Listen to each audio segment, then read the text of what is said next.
Who was George Patton, and why is he considered one of the most successful combat generals in US history? Born on November 11, 1885, George Patton had a childhood filled with tales of his ancestors' victories, which fueled his ambition to become a war hero. Hailing from San Gabriel, California, Patton set his sights on a military career from a young age.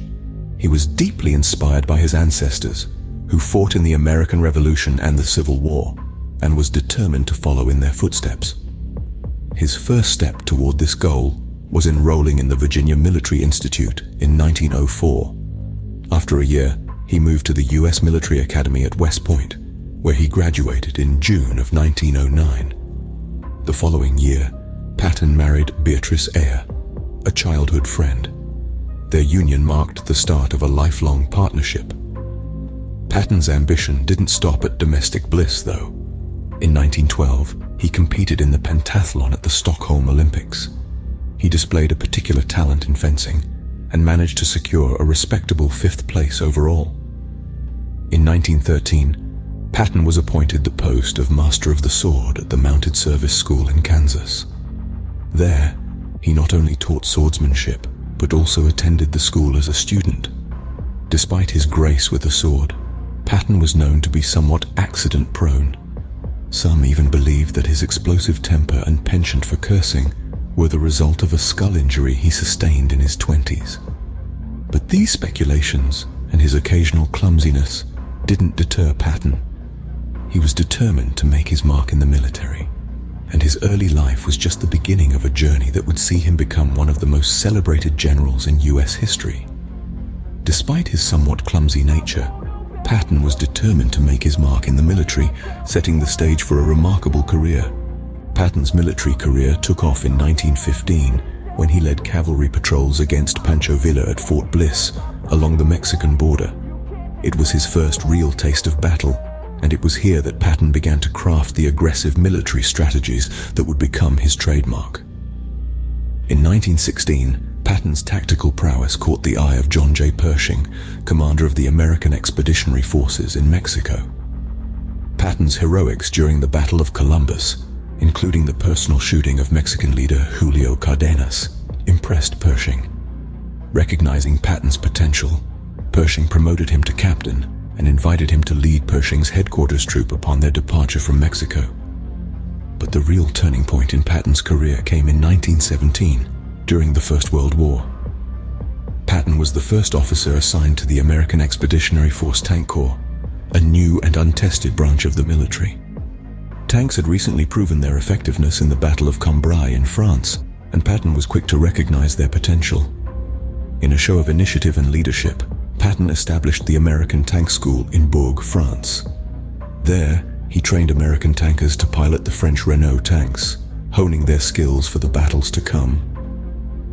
Patton's first battle commanding tanks occurred at Saint-Mihiel in September 1918. Despite the untested nature of tank warfare, Patton led his forces with confidence and skill. He was later wounded in the Battle of Meuse-Argonne, a testament to his commitment to be at the forefront of the action. Yet, even in the face of personal injury, Patton's dedication to the Tank Corps never wavered. He continued to train and lead his tank brigade with an iron will, earning the respect and admiration of his men. Patton's leadership in the tank brigade and his establishment of the tank school earned him the Distinguished Service Medal, a prelude to his future achievements. It was these early years that laid the foundation for Patton's legendary military career, a career marked by bravery, innovation, and an unwavering commitment to victory. The pinnacle of Patton's military career came during World War II, beginning with his victory at the invasion of Sicily in 1943. Patton, with his daring assault and defense tactics, led the 7th U.S. Army to a decisive victory, marking the first major defeat of Nazi Germany. But it was on D-Day, June 6, 1944, where Patton's leadership truly shone. When the Allies invaded Normandy, President Franklin D. Roosevelt granted Patton command of the 3rd U.S. Army. With this new authority, Patton wasted no time.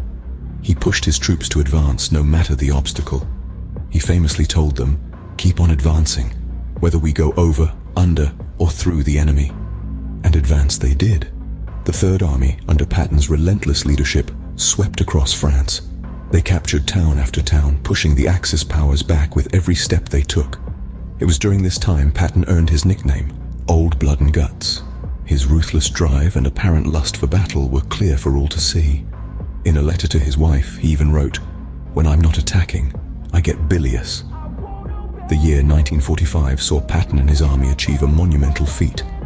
They managed to cross the Rhine, a natural barrier that the Germans believed to be impenetrable, and charged straight into the heart of Germany. Within 10 days, they had captured 10,000 square miles of enemy territory, bringing liberation to the German citizens who had been living under the oppressive Nazi regime. Patton's tactics during World War II were not without controversy. His aggressive and relentless approach to warfare was questioned by some. Yet there can be no denying the success of his command. His leadership during the war played a pivotal role in the ultimate victory of the Allies over the Axis powers. Patton's relentless drive and successful command earned him the nickname Old Blood and Guts, and his achievements during this period solidified his place in history. His legacy, marked by both his victories and controversies, continues to be a subject of study and admiration in military circles around the world.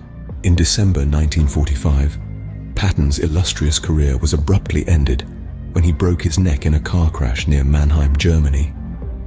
This shocking twist of fate took place just months after his triumphant liberation of Germany from the Nazis. Despite surviving the perils of 2 world wars, Patton succumbed to his injuries 12 days later in a hospital in Heidelberg. His death marked the end of an era, but the legacy of George Patton was only beginning to unfold. Revered for his audacious tactics and relentless pursuit of victory, Patton revolutionized tank warfare.